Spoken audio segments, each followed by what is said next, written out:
नमस्कार दीपक जी। तो नमस्कार सर। मुझे लगता है कि सेकेंड होम इंडस्ट्री की अगर मैं बात करता हूँ तो जो डायरेक्ट दो बेनिफिट बहुत क्लियरली सामने दिख रहे हैं। पहला बेनिफिट तो ये है, जो सेल्फ सेकेंड होम वाली इन्होंने बात करी है कि अगर कोई जना दिल्ली, बंबई, कोई बड़े शहरों पे रहता है, अगर कोई दूसरे घर पे निवेश करना चाहते हैं, चाहे वो गोवा हो जाए, अलीबाग हो जाए, ना तो बंबई के आसपास वाले, मुंबई के आसपास वाले जो अपनी लोकेशंस है, अब अगर वो खुद के लिए अगर वो घर खरीदते हैं तो उनको डीम्ड रेंटल इनकम नहीं लगेगा।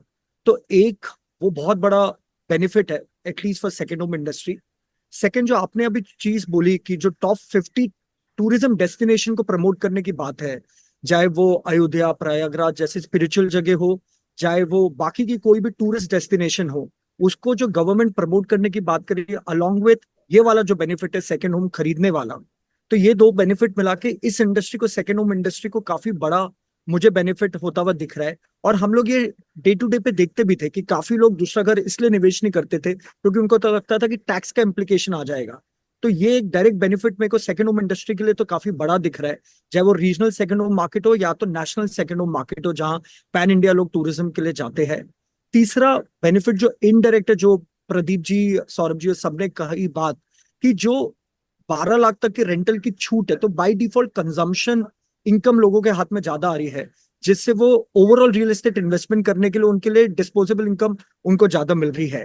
तो मुझे लगता है ये दोनों तीनों बेनिफिट जो मिल रहे हैं, कुल मिला के सेकेंड होम इंडस्ट्री इंडिया में यहाँ से इस साल तो मेरे को काफी आगे बढ़ते हुए दिख रही है। सौरभ जी, जैसा कि हम उम्मीद कर रहे थे कि रीट्स को बूस्ट मिल सकता है, रीट्स में निवेश के लिए किसी तरह की टैक्स छूट या फिर कुछ फायदों को हम उम्मीद कर रहे थे इस बजट में, लेकिन ऐसा कुछ हुआ नहीं, ऐसा कोई ऐलान आया नहीं। कैसे रीट को बढ़ावा मिलेगा?